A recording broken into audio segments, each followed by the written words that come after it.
Comme vous le savez bien, il y a un cours en théologie qu'on appelle Apologétique, c'est quoi? C'est pour qui? Pourquoi?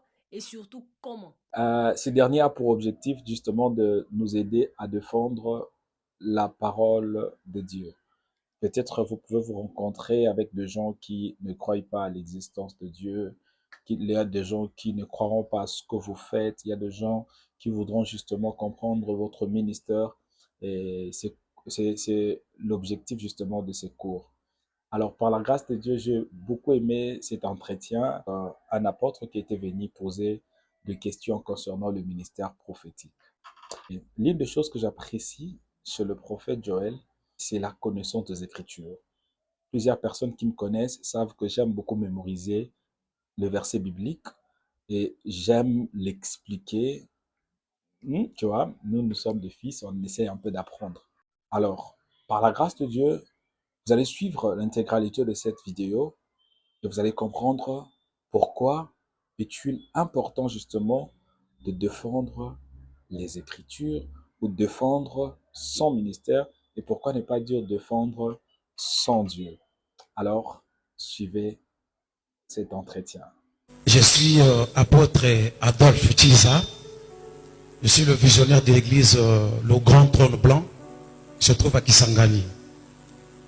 Ma question est celle-ci. Comment peut-on reconnaître un prophète? Et quelle différence faites-vous entre un ministère prophétique et un don prophétique? Est-ce que l'église a-t-elle besoin, à ce temps de la fin, d'un prophète? Quand nous lisons ce que la Bible parle dans l'Hébreu, chapitre 1, je crois verset 1 jusqu'à 2 ou 3. Autrefois, Dieu a parlé. Autrefois, Dieu a parlé. Je crois que la présence du Seigneur Jésus-Christ sur la terre, c'était la présence de Dieu sur la terre. Un prophète étant le porte-parole de Dieu, dont Dieu ne pouvait plus envoyer, il est descendu de lui-même. Je crois qu'il a rencontré les hommes en face, il a parlé de tout. Alors, que le Seigneur pourrait-il envoyer un prophète au stade de la fin pour dire quoi qui n'a pas été dit? On va acclamer très fort. Merci, apôtre. Merci. On va acclamer très fort. Merci beaucoup, apôtre.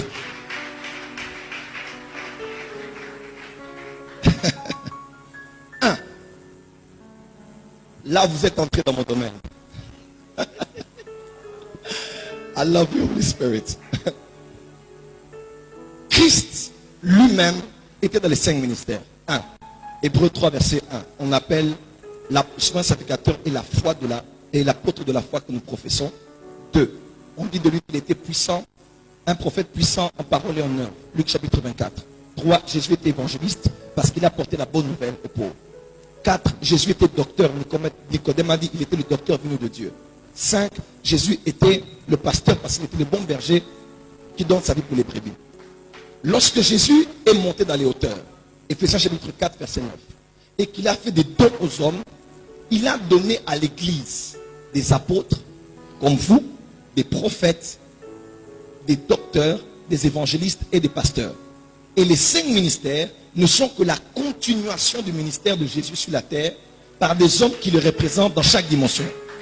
Et comme Jésus n'est pas sur la terre, mais le Saint Jésus est à la droite du Père et le Saint-Esprit règne, le Saint-Esprit aussi est dans les 5 ministères. Le Saint-Esprit est l'apôtre, l'apostolos. Il a été envoyé par Dieu. 2. Le Saint-Esprit est l'évangéliste. Il convainc du péché, du jugement, de la justice. 3. Le Saint-Esprit est docteur. Il vous enseignera toutes choses. 4. Le Saint-Esprit est prophète. Il vous révélera les choses futures. 5.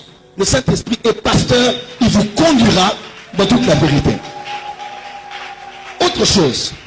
Jésus est allé dans les hauteurs. Il n'est pas ici. Pourquoi avons-nous encore besoin des prophètes? Jésus était parti, Acte chapitre 1, après les anges sont venus et ils ont dit, de la même manière qu'il est parti, il va revenir, je paraphrase. Mais après que Jésus soit parti, n'y avait-il pas des prophètes? Si, il y en avait. Dans l'église de Jérusalem, on ne parle que des apôtres. Mais pourquoi dans Éphésiens 2, verset 20, on dit, nous avons été édifiés sur le fondement des apôtres et des prophètes? C'est parce qu'il y avait des prophètes qui travaillaient à Jérusalem. La preuve, Acte chapitre 11, verset et suivant. La Bible déclare, il y avait des prophètes qui ont quitté Jérusalem vers Antioche. Et l'un d'entre eux s'appelait Agabus. Et il a prophétisé une famine sur toute la terre. toute la terre, c'est la terre habitée qu'on appelle l'Empire romain. Donc, Agabus était parmi les prophètes qu'on n'a pas cités dans Acte 2, Acte 3, Acte 4, Acte 5, jusqu'à Acte 8, lorsque l'évangile est allé en Samarie. Acte 9, l'appel de Paul. Acte 10, l'évangile est entré chez les gentils par Corneille. Acte 12, Jacques est tué. Acte 13, l'église commence dans Antioche. Quand vous regardez encore dans la constitution de même l'église d'Antioche, à part Agabus dans Acte 11, là c'est Jésus n'était plus là. Hein. Pourquoi alors on doit continuer à chercher des prophètes? 2. Dans Acte 15, verset 32, après le concile de Jérusalem, ils ont eu les débats sur les aliments sacrifiés aux idoles, les incirconcis, il faut les circoncire et ainsi de suite. La Bible déclare, on a envoyé 2 prophètes, Silas et Jude, qui étaient tous 2 prophètes. Acte 15. Acte 12, pour entrer, verset 1, Acte 13, verset 1, à Antioche. On dit qu'il y avait à Antioche des docteurs et des prophètes. On ne dit même pas qu'il y avait des apôtres comme vous.